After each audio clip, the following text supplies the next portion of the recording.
And since then, over the last 8 years or so, we've now created about 25 healthcare command centers in the US, Canada, UK, Netherlands, Turkey. And the software is now in use, I think at last count, in about 470 hospitals. So from humble beginnings, spread. And I think that just demonstrates that those challenges are common all over the world. And it All right. Hey, everybody. Welcome back to the Maitsys podcast. I'm your host, Inesh Pandi, and we're back with our fifth episode packed with insights from the world of technology and innovation. As always, a big thank you to our amazing audience for joining us on this journey. Now, today's episode is extra special as we have a true trailblazer in the healthcare industry with us. Joining me today is Jeff Terry, the founding CEO and managing principal of GE Healthcare, a top 25 healthcare innovator named by Modern Healthcare, an ex-lieutenant and captain for the U.S. military. We'll be delving into the intersection of technology, innovation, and the exciting developments in the healthcare space. But before we dive into our conversation with Jeff, let's take a moment to appreciate the dynamic force that Maitsys is in the IT consulting landscape. Our goal is to bring you the latest trends, expert insights, and success stories from the tech realm. So if you're ready for a tech-filled adventure, you're in the right place. Without further delay, let's kick off the fifth episode of the Maitsys podcast. Thank you. So Jeff, how are you? Great. Good morning, Inesh. Happy to be here. Good morning. So I see you got a piano in the back. Are you a pianist? I have 3 kids who play piano. I don't. I wish I did, but I love hearing them do it. That's If I had good. more time, I'd love to pick it up, frankly. That's my big life goal. What's the favorite song that your kids play on piano that you like listen to? My 2 youngest do "Ode to Joy" again and again. And my older son, he does. I can't think of the names, but you know, sort of super impressive stuff that kind of blows you away. The full gamut of classical and beyond. That's all. Actually, lately he's been doing that song "Dixie Chicken" by Little Feat, which is really cool to hear. He learned that himself from listening to the song. Oh wow, that's impressive. I guess first and foremost, I got to pay my respect to your military background. My family and myself are huge military supporters. How is your military roles, including being a platoon leader and captain? Uh, how does that help you navigate the complexities of the healthcare industry? Well, great question. I actually think there's tremendous parallel between care delivery teams, particularly in acute settings, and military organizations on the battlefield. And the difference is when you're in the Army, you're mostly preparing to go to the battlefield, and then sometimes you're on the battlefield. Inside the walls of a hospital, in the analogy, they're on the battlefield 24 hours a day, 7 days a week, forever. The battle never stops. And what I love about that, and it frankly inspires me, and I think I learned a lot from the Army that I've pulled forward into that, is teamwork. Nothing, you don't win a battle as an individual. You don't care for a patient as an individual. You care for a patient with a combination of a doctor and a charge nurse and a bedside nurse and a case manager and a social worker and a physical therapist and a speech language pathologist and a radiologist and a lab tech and a pathologist and on and on and on. In the same way that in the Army, you fight with combined arms with infantry and artillery and engineers and aviators and all the subspecialties within that. And in order to succeed in either case, you need to efficiently and continuously integrate the capabilities of all those people, which is really hard to do. But when done well, it's beautiful and effective. That's phenomenal. Could you share some insights into the evolution of command centers in healthcare and how they've been instrumental in improving clinical and operational outcomes? Certainly, so in 2014, a few of us went and worked with the city of Rio de Janeiro in Brazil, and they had created a command center for their trash and their transport, their buses and things, and had been very successful. And the mayor of Rio, whose name escapes me, but he actually invited myself and a few others down from GE to help him imagine a healthcare command center for the city of Rio, literally being a second floor of a building on top of the first floor was the city command center. He wanted a health command center with the goal of extending the lifespan of Brazilians. And we didn't end up doing the work because we didn't have capability in Brazil and so forth. But it inspired, the idea inspired us, and we eventually took that to Johns Hopkins in Baltimore, which of course is a leading academic medical center. And with them, and with Judy Wrights and Ron Peterson and their leaders, Jim Schulen, we created a hospital command center for Johns Hopkins Hospital in a problem back way, meaning we brought together teams of 30, 40 caregivers at a time, and really honed in on what are the challenges that make it difficult to get patients out of the ED and into the hospital beds, or out of the OR and into the PACU, or out of the PACU and into the beds, and to keep the surgical schedule running as quickly as we'd like, and to keep an eye on patients, and and of course all those problems sound, people in the business understand those problems well at a high level, but to get really tactical is like, no, what is the information that you don't have that you need in order to progress? And we worked problem back in that way to create what became the Hopkins Command Center. And the other thing that we did was we benchmarked, we looked at, okay, what is the essence of a tactical operations center in the Army? What is the essence of NASA Mission Control? We went and toured NASA. What is the essence of an airline command center? All the big airlines have these centers that they run. And so we tried to extract the essence of those, listen to the caregivers, and then we eventually created a physical space at Johns Hopkins, purpose built, and created a new software platform that's become known as the Command Center software platform. And since then, over the last 8 years or so, we've now created about 25 healthcare command centers in the US, Canada, UK, Netherlands, Turkey. And the software is now in use, I think at last count, in about 470 hospitals. So from humble beginnings, spread. And I think that just demonstrates that those challenges are common all over the world. And it, really the similar challenges as the Army. Yeah, you have these tanks, you have these artillery, but how do you get focus, mass fires, if you will? How do you focus resources in an efficient way so that it's easy for caregivers to do their work for patients? Wow, very a lot of insights packed into that answer, and we'll tear that apart bit by bit. So I guess to touch back on the John Hopkins Capacity Command Center emphasizes real time analytics. How do you see the integration of technology and data analytics shaping the future of healthcare management? Yeah, there's so much data out there, and it's so complicated. It's, think of it as salt water versus tap water you can drink. It is so complicated. There's so much of it. It's constantly being created. It's multimodal, meaning there's, data about your DNA, and there's data from the lab, and there's data from the image, and there's data that's being input, by the registrar when you show up at the desk. And the future of healthcare is many things, but a big part of it is extracting all the insight from that data. And I think GE Healthcare Command Center is on the forefront of that, but there's decades of work ahead because there's so much possibility and so much data. An example of the real cutting edge of it now is, let's say today we're creating 1,000 insights an hour for these different hospitals out of mostly structured data. The next horizon that we're starting to work on with large language models, chat GPT type stuff, is going into the unstructured data, meaning the clinical notes that are today text that we're not doing much with today. And an example of a very simple use case there would be, let's say the physician writes in the notes, I'm going to order an ultrasound to see what's going on with this lump, whatever. But then they don't actually click the order button in the structured drop down to order the ultrasound. Well, that has the effect of the ultrasound doesn't take place. And so that's the thing where we can, theoretically, we're working on this, but read that note and then compare it and say, hey, looks like the physician wanted an ultrasound, but they didn't order it. Do we want to correct that? And that's, one of literally a million things that could and should be done. And so to get into the global side of things, during your job right now, you're managing principal at GE Healthcare Partners. What were the key strategies or initiatives you implemented to drive success on a global scale? Excuse me. Absolutely. The big thing for us was to prove it at first at Hopkins, and then we proved it at a place called Humber River in Canada, in Toronto. So those were sort of our two initial lighthouses, and then quickly spread to some other places.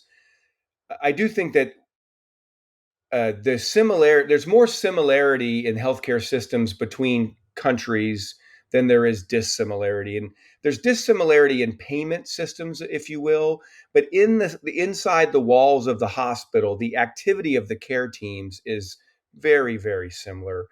And so once we were able to get this toolkit and this method established, and then take advantage of GE Healthcare, which already sells CTs and MRs in about every country in the world. That network and it has enabled us to raise awareness of these concepts relatively quickly in different parts of the world.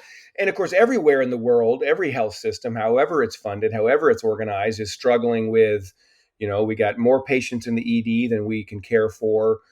Many hospitals are busier than they want to be. There's a real staff crisis where we don't have enough nurses. Sort of the generation of nurses that's retiring is smaller than the generation that's entering the workforce. That's true of anesthesiologists. That's true of hospitalists. That's true of primary care. So you have great pressure to meet the needs of the populations everywhere, and about everywhere in the world. Governments and private citizens are spending sort of more than they already want to on healthcare. So you have not enough resources, not enough money. That creates a problem. And so the method that we have, which seems to be effective at least in some significant way, that has enabled it to be relevant everywhere and then bit by bit spread. And there's a lot more work to do. For example, we're trying to get into Spain this year. We have a few opportunities. People have approached us in Spain, but we're trying to adapt it. Let's say it's 90% similar, but how do we adapt the last 10% to accommodate the particular nuances of healthcare in Barcelona and healthcare in Madrid, for example? Okay, got it, got it. And then so I saw from one of your postings a system-wide access and capacity management at Advent Health. Dr. Patani and Penny Porches presented at the Patient Flow Summit about system-based capacity management at Advent Health. How does GE Healthcare Command Center support initiatives like these, and what role does it play in improving patient care transitions? Absolutely. Well, Dr. Patani and Penny were real pioneers and brought this concept into Advent Health, which is a top 10 healthcare system in the U.S. with their quaternary center in Orlando and I think 31 hospitals around the country. And Advent Health, the 8 hospitals they have in Orlando, was the first place that we took these concepts to support a healthcare system, meaning a network of hospitals. So at first at Johns Hopkins and Humber River, it was one hospital. We actually worked at OHSU, which was 3 hospitals. Advent Health really took it to the next level with 8 hospitals, one quaternary center, 2 or 3 of those are sort of tertiary quaternary, and then the balance being community hospitals, as well as several freestanding EDs. So a true system of care.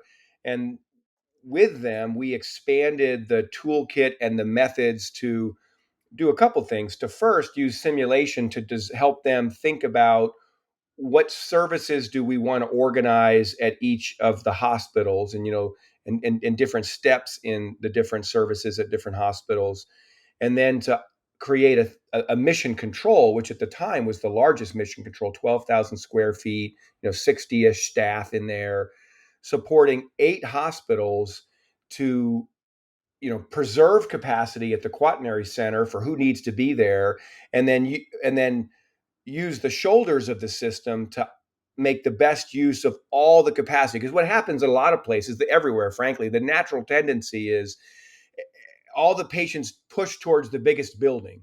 But the mid-sized hospital often is better capacity available to do the exact same thing. And so if we can route that patient here, we can preserve the capacity for the patient that needs the thing that only the quaternary center can do. And we've been serving Penny and Dr. Patani for 6 years or 8 years, helping them achieve that in a lot of different ways with significant success. I think it's fair to say. That's phenomenal. So you've been named as a top 25 healthcare innovator. In your current role at the command center, how do you balance the need for innovation with the imperative of maintaining high quality healthcare services? Ooh, great question. It's the battle every day. It's there's always more to do, but of course, like everybody, we have limited resources, and so we're always trying to balance finishing the current thing, investing in the next thing. And it is funny, one thing I've learned, and some of the product managers in our team, I think would attest to this, is it's hard because let's say at any given time there's 20 amazing ideas that we're chewing on the roadmap. Mhm. it, Even if in the next 3 months we just do an A+ on two of them, we've disappointed the other 18 folks who thought the other 18 should have been the two that we do. So when you're in sort of that product management role in a company, which is the person driving the roadmap, you have to have really thick skin because again, no matter what you do, you're letting people down because you can't do all the ideas at once. Um, so so that's the sort of thing you have to manage.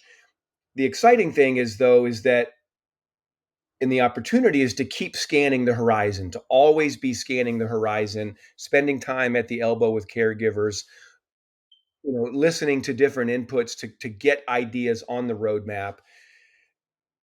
And then the other thing that we have to constantly do is communicate to people that, hey, this is your idea is on the roadmap. We are going to get to it. We're making decisions about what we do next, but we haven't forgotten your idea. And that takes just constant communication and recommunication because everybody in the mix is busy. So you just have to constantly communicate. Yeah, I feel like that's a common trend between anyone at your level at these enterprises. So you've gotten 85 endorsements for your healthcare information technology skill on LinkedIn. What are your top three IT initiatives within your role for the year? Yeah, some of the things we're trying to do. Well, we're trying to a big thing for we call it CIS, which is Customer Implementation Zero. So we're trying to make sure that we've harvested all the alerts that we've created at the different health systems we serve into a common code base so that the next implementation can sort of pick from that menu, which sounds kind of obvious, like what you've been waiting on, but it's actually really hard to do because what we don't want to do is stop the innovation that happens locally. We want to keep that going, but we've got to harvest it so that it's on the shelf, if you will, for the next. So that's actually the most important innovation that we've got going, or an initiative. Another innovation we have is moving to everything to the next version of Java, uh, which uh, which kind of happens every couple of years, but we're now moving everything to the next version of Java. And the other thing we're trying to do, we heretofore have been Microsoft Azure. So we're cloud agnostic, but most of our stuff is Microsoft Azure. Some stuff we do actually with Vodafone and in the UK. But our next ones we're trying to sort of be Amazon native as well, AWS native as well, so that we can take it. And again, we'll always be cloud agnostic, but we want to be able to take advantage of some of the stuff Amazon is doing when appropriate. Right. So the Wall Street Journal article mentions hospital CIOs weighing 5G as digitized medicine pushes Wi-Fi to its limits. Sorry, that was a mouthful. But how do you see the adoption of 5G impacting healthcare operations and patient outcomes, especially in the context of GE Healthcare Command Center? I think the big impact is speed and richness of information. When you're at the coal face, and it's funny you open with that military question, it's exactly the same. Like if you're a nurse and and you've got the care team is gathered, and let's say it's 8 people, and they're standing together. That's really expensive time, right? Just because everyone's got a million things, and we're all here. And if in that time you've got to wait 30 seconds for something to open, that's like it feels like a year. You just can't afford that. And if the answer is not there, meaning you can't open the image, for example, because because the Wi-Fi can't move that fast enough, then everybody walks away with homework instead of or an open question. We'll get back to you with the answer instead of we answered it and we moved on. And it's funny in the military they often taught us that two equally matched forces in a battle, the side that wins will be the side that executes OODA loops faster. OODA: observe, orient, decide, act. And so that speed of decision making is everything, and it's exactly the same in healthcare. If you didn't make the decision because you didn't have the information, you wait 12 hours, you wait 24 hours. That can affect speed to treatment. It can certainly affect efficiency, and when efficiency and the cost of efficiency is money, but it also delays the next patient because you don't clear that bed so the next patient can come in. So that's where I think 5G can make a difference is getting the information in 1 second instead of 30 seconds, and making it possible to bring the image, for example, the pathology, into that discussion instead of saying we'll look at that later.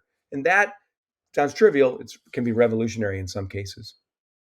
You shared something about the Hawaii capacity system. It appears to facilitate collaboration among healthcare facilities. How has the integration of data from different member facilities improved patient care, and what challenges were overcome in establishing this statewide system? Absolutely. So that's yeah. And so in Hawaii now, as well as in Oregon and a few other states, we did this first during COVID to help manage ventilators and ICU capacity with Oregon. And credit to Matthias Merkel and Joe Ness and OHSU, the leaders who are kind of courageous enough to do this. But it's the first ever automated statewide capacity. What I mean by statewide is all the hospitals in Oregon, all the hospitals in Hawaii, sending data to us, de-identified, no patient information, but sending data to the GE Command Center about the status of all the resources, ICU beds, ED bays, medicine bays, ventilators, things like that, so that we can match the capacity to the patients who need it. And that's actually really hard to do. And what these systems replace is somebody keying that information in once or twice a day with all the fragility that I forgot to do it, I fat fingered it, or it doesn't work, right? So now it's automated. Every 5 minutes. We get reliable data from every hospital in the state of Hawaii. We actually created that after the Maui disaster, so it didn't help with that. But you can imagine a situation like that is when it's can be really impactful, is when you do have a crisis and you say, where is the capacity? And I don't want to spend, I can't afford to spend hours on the phone figuring that out. I want to know instantly. And that's what that Hawaii capacity system enables them to do is use all the capacity of all the hospital resources in Hawaii, today acute, eventually beyond acute, to support the needs of people in Hawaii, and really reducing the friction of that sort of statewide management. So you've served on the healthcare advisory board at the Texas McCombs School of Business. That must have provided some unique perspectives. How has this experience influenced your approach to healthcare leadership? Yeah, that was really cool.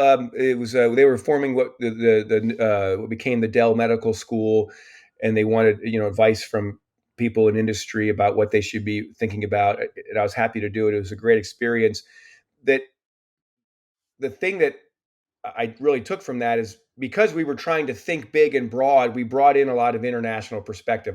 For example, hosted a senior executive from the National Health Service in the UK, the British healthcare system, to come and spend time with that board and talk about how they think about things. And other board members brought in other leaders. And it was a period of time when I was working on that, when it was thinking a lot about how different healthcare systems do things differently, and that I learned a ton from it. And again, what I've taken from that in mega summary is the payment systems vary a ton. The delivery systems are mostly similar. Got it. So taking a couple steps back in terms of position of where you're at right now, as the GM for service and clinical asset management, what challenges did you face and what strategies did you employ to enhance service delivery in multiple regions? Yeah, no, in that role, it was all about how do you maintain the fleet of CTs and MRs and patient monitoring equipment that every hospital have, which are really expensive assets. CTs and MRs are amazing. I mean, if you go back to 1970, if you went into the doctor and said my abdomen hurts, the next step in many cases would be an exploratory surgery. They would cut you open to look inside of you and see what they thought was wrong, with all the risks and problems that go with such a cutting open. Now they do a CT. They don't do that. So like that concept, we just don't do that anymore, and that's amazing. And so, uh, obviously for cancer care, for everything, that radiology and the way that technology is revolutionary, but it's expensive. And so in that role, the thing that we tried to do, we called it service model optimization, was we tried to be really thoughtful about the different types of assets that you have. CTs and MRs, which are very high tech and require very specialized service, down to some of the still incredible but lower tech things, maybe like ultrasound or portable X-ray, that where the parts are more available and the skill sets to service them are more readily available. So we would try to help every hospital design a customized and thoughtful approach to, okay, for your most cutting edge CT, we're going to rely on the vendor to service that. Maybe for your older CT we're going to use have an in-house guy who can service that as well as the X-ray. So that was the thing, was to try to thoughtfully design a model to get the parts and the skills for every asset organized in an efficient way. I mean, lowest cost for the health system, but also, appropriate quality to take care of that very important stuff. So correct me if I'm wrong, but the implementation of mission control at OHSU resulted in a 6.4% increase in transfer patients. How has this centralized control center positively influenced patient flow and overall hospital management? I believe that's right. OHSU, which is of course the Academic Medical Center in Portland, great organization, has a couple community hospitals that they work with. Their mission control helped them get significantly more patients into that academic medical center, and the way that we did that was by speeding we organized the process to be more streamlined, to get the nurse to get the information faster, to get the physician to physician conversation to happen more easily, and then get all the information better organized so that people could see who's trying to get in, who's most appropriate to get in, and again, who maybe would be better served going to that community hospital closer to their home, but they're sort of trying to get to the academic by habit or whatever, not knowing that the hospital down the street has exactly what you need and it's available now, whereas it's congested here. And so, in that case, we were able to get more of the more high complex patients to the academic, who need to be there, and get more of the lower complexity patients to the community hospitals who are best served there. And that resulted in the growth that you mentioned. Great. So I read an article highlighting the success of Tampa's General Care Comms program. Can you elaborate on key achievements and outcomes of this initiative in reducing length of stay and enhancing surgical utilization? Absolutely. Tampa General, an amazing organization. John Corus, the CEO there, and his team have been there for, 5 or 6 years, but they just are pushing the envelope all the time. Real innovators, and they're doing all sides of cool stuff. Smart rooms and new sites of care, all sorts of things. The thing that we've done with them is create a command center, which they call CareCom, which is among the most cutting edge command centers that we serve in terms of how they use the software and push the envelope with it. So at CareCom, we do many things, but an example that a recent example that we did first with them is it's called mid-shift safety huddle, and basically the nurses, a primary activity of the nurses is to do things like take care of the central lines, clean the central lines, and document certain things and plan certain things. And it was very difficult to do and time intensive for them to do in the EMR and the way they traditionally have worked. So our applications have made it so that they can do this. The software basically kind of checks the status of all those things for them and allows them in the meetings that they have in those mid-shift safety huddles to very quickly, in minutes, review the status of all those patients at a team. And again, a theme here is we're making it easy for that really expensive, really highly skilled, really special team to come together and efficiently do what they have to do. So TGH CareCom is a great program, big reductions in length of stay, improvements in access, and they continue to push the boundaries with us. Phenomenal. So you're actively hiring senior salespeople. Can you share the vision for the expansion of the GE Healthcare Command Center team? And what qualities are you looking for in potential candidates to contribute to the mission of simplifying patient care orchestration? Absolutely. Thanks by the way, for catching that mission of simplifying care orchestration. I mean, that's it. Amen. We're adding senior salespeople to help us, win and serve more health systems.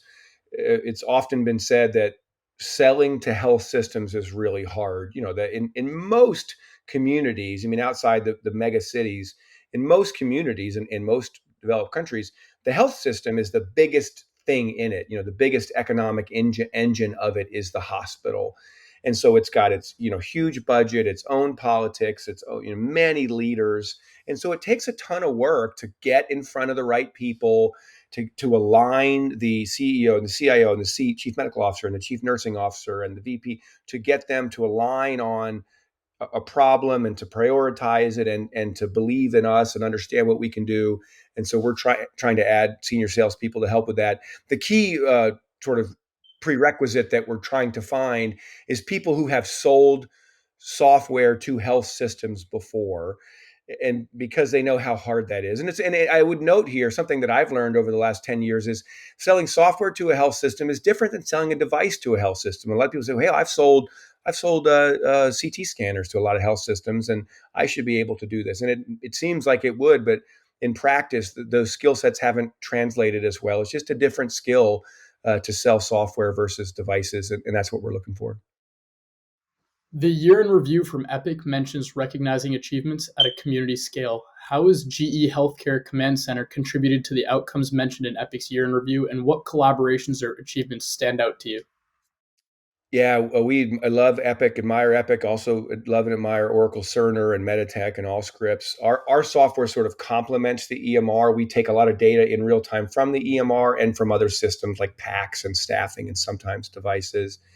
And so it's almost like we help our health systems get more value from their Epic investment. In one way to think about it is, Epic is a huge system, right? And there's sort of all these stovepipes of activity in there, which are amazing. But one of the challenges to connect the dots across those stovepipes in real time, and that's where our system brings a lot of value. And so, yeah, we're helping our providers get more value from the information that's already in Epic on an ongoing basis. So going back a little bit in our conversation, in the Patient Flow Summit, Dr. Patani and Penny Porchus discussed incorporating AI into practice. How is AI being integrated into GE Healthcare Command Centers, and what benefits does it bring to healthcare systems? Yeah, great question. So today we do a lot of machine learning. So we use machine learning to forecast constraints, and for example, to forecast the turnaround time of transport, the turnaround time of housekeeping. So if I hit the button to have this room cleaned now, what's my expected turnaround time? We also use machine learning to predict census, and we do this quite well in several big academic medical centers where every hour the machine learning will reforecast the census on every nursing unit for each hour for the next 48 hours, and then twice a day for days 3 through 14. And that's really hard to do, and machine learning does it well. And once upon a time, we used a simulation to do that. So we would run a simulation model of the hospital. The problem with that is that drift. So as the hospital practice changes a little bit, meaning they start to put more of these patients here or more of these patients there, when we were using simulation, we would have to have a human go in and see that change and then tune the model to react to that.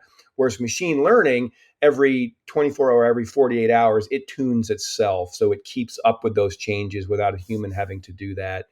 Another last example where we use machine learning is we use machine learning to forecast wheels in and wheels out into the OR at a place. And we actually run that forecast every 3 minutes. We reforecast. So that's all we do today. What we're testing now is we're testing using large language models to read clinical notes to look for things like you meant to order an ultrasound, you didn't. We're also hope we can use large language models to read the notes and get more accurate predictions of when a patient will discharge. We do that today with structured data, but when you add clinical notes, we should be able to, because sometimes the reason the patient doesn't leave is their ride wasn't available, or you know what I mean? Like, oh, my husband can only come on Thursday because he works the night shift on Tuesday. So, and that doesn't show up in a structured note, but it's in this clinical note. Large language models should be able to read that and give us a more accurate understanding when the patient may be able to leave or transition to the SNF. When will their SNF be ready? Um, Other things that we're working on are natural language project and processing and OCR today. And we get all kinds of lab data that's used in a lot of ways. But sometimes a patient will get a lab done outside the hospital system, and they'll basically get a PDF that they email in. So we're beginning to use NLP and OCR to scan that data, suck it up into the data model without a human having to key it in, again, with all the fragility of a human doing something. So those are specific. Lots more to do, but those are specific examples. Maybe the last thing I mentioned, because it's cool, is we haven't actually, we're not doing this in production, but we've done prototypes with computer vision, which is where an example of that would be using computer vision in the OR to monitor the compliance to the sterile field protocols, for example. So, Jeff, you're a world-renowned intrapreneur. What advice would you give to people at earlier stages in their career who are thinking about becoming an entrepreneur within their company, or what qualities should those folks have? What should they look for their future in Well, each thanks for words? saying that. I would start by reading that book, Intrapreneuring, which is a good book and talks about how corporations have sort of antibodies that by accident sort of work against innovation. They want innovation, but by accident they can work against it. And I think he articulates it well. The biggest advice I would give would be to focus on the customer. Focus on the customer. Whatever job you take, whatever team you're in, however you spend your time, get in jobs, get in teams, spend your time near the customer. What I've noticed over time in companies is there's always internal initiatives that are going on that can be busy and excited, and they do announcements and they do promotions. But if it's an internal initiative not linked to a customer, it eventually fizzles. The things that sustain are the things, and sometimes they're not as glamorous, but they don't sound as glamorous in the short run, but they are in the long run. The things that sustain are the things that are firmly rooted in a customer is using this, a customer wants this. Because if you can solve one problem for a customer, you can eventually solve two, and then 10, and then 100, and then figure out how you routinize that. Got it. Do you have any advice for young college grads that are looking to start their career, whether that's into joining a business, becoming an entrepreneur, becoming an entrepreneur like yourself? Anything? I would pick a company that you believe in the mission of the big mission. I chose GE Healthcare because when I got out of the Army, I wanted to work in healthcare, and I just thought, hey, I'm not sure what I'm not. I don't know what it all means, but if we're trying to help caregivers and help patients, that's good. That's good enough for me. So I'd start with the mission that you believe in.